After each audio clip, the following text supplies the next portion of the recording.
Hi, welcome to Breaking It Down with Steve and Laurie. Uh, Glad you're here, and let's just get going. So let's talk about Sadia Khan. Khan, Khan. Khan, Khan. Sorry. It's all right. Sadia is her first name, so Sadia, and then Kuan. Khan. But Khan. Khan. anyway, Okay, that's why it's. All right, I thought that was a U.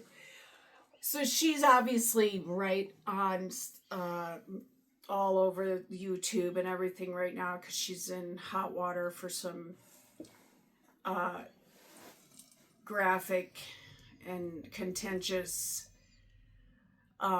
dialogue between her and another woman. And she's a dating coach slash relationship coach. But the problem is she's been calling herself a psychologist, right? And that's what I want to talk about. So she's not a psychologist. And when she's interviewed about it, she does a lot of denying, deflecting, and then she ultimately even blames the fact that she's a woman and she's brown colored and attractive. and She pulls out all attractive. the. Mm-hmm. And she's, I believe, Muslim. So she's pulling out all these deflections and blame, and she never owns it. She never says, I misrepresented myself. I'm not a psychologist. What she does is she starts talking about, well, she has this teaching credential, and that has nothing to do with being a therapist. So, why when I watch that, I go, ooh, how do you trust somebody that can't even tell you the truth about what their professional degree is, right? And you can lose your license as a therapist for calling yourself a title that you are not credentialed for. So there are 4 different areas you can be degreed in therapy.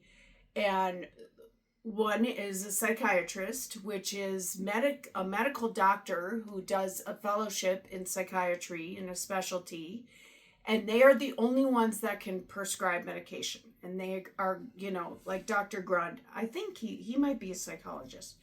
Then there's a psychologist. Because there can be a psychologist who has a doctorate.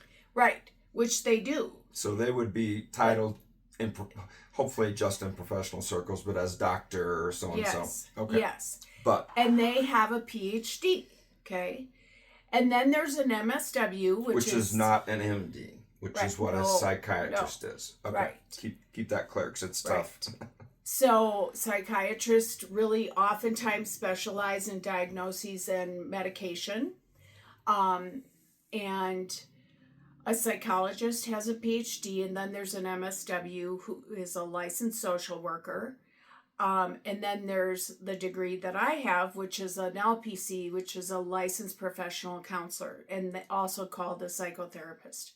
And they often end up doing a lot of private practice kind of, which is what I've done for 30 years. So, and every 2 years, your licensure comes up for renewal, and you have to make sure that you've met the certain requirements to be renewed. So, my point to all that is one, definitely go to somebody who is telling you the truth about their qualifications, right? Because if they're misrepresenting that how can one check into that? In Colorado, would Dora be an example? Yeah, that's you Department can look of up regulatory services. Okay. So you can agency. So you can look up somebody's. It's on the disclosures that they have you sign when you meet with them. That's why this isn't. And you give them proof. Right. Okay. That's why this isn't. I can't do therapy this way. It wouldn't, in my opinion, be ethical.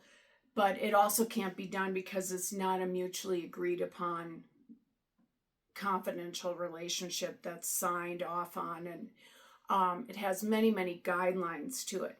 Now, can I interact and give feedback? Of course, but you can give comment as a psychologist, yes, as a psychotherapist, I'm not a psychologist. Oh, my mistake. My mistake. In any case, you can name your credentials. Yeah.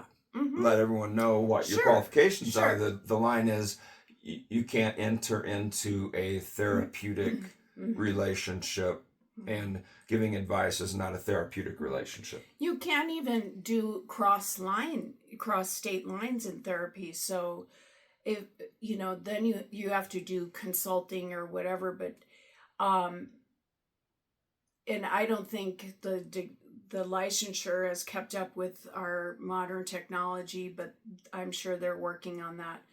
But my point to her story is she just kept digging in, and she just kept lying and deflecting and blaming and ultimately becoming the victim. At one point she even says, "Oh, do we have to talk about these texts that are mean?" So it's really like a really long version of crying. Yeah. A girl that cries trying to get sympathy, and right. a complete whitewash of anything they did is yes. Anyway. But it's very unethical to call yourself a title that you're not, and you can actually lose your license over that. So, when somebody's held accountable, in my opinion, that's trustworthy, they just own it.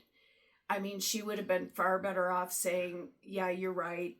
I mean, she would have gotten in trouble, but I would hope, with their licensure in their country, but she would have moved forward.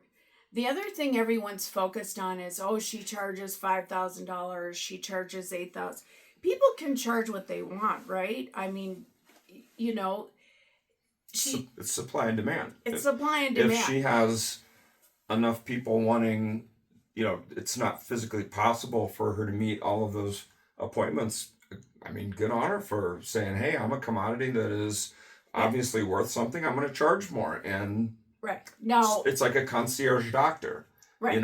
Not everyone can afford them, and they're really awesome if you can, and that's just how the world works. So to me, it's similar, and jealousy would cause a lot of people to complain, but hey. I've never known anyone to charge that. I wish I did. Yeah, right. But is she deserving of criticism for that? I don't think so. I think she can charge what she wants. Who she gets to pay it is, I'd be really curious. But now that she's been vilified, then anything's gonna her credibility has dissipated. So that was really all I wanted to point out, because people often say, what are the degrees in therapy? And they're all interesting studies and have their different kind of niches. So and I would say a good takeaway from this is, if you make a mistake, whether it's with a loved one, a workmate, a boss, whatever, the public, in her case, just own it.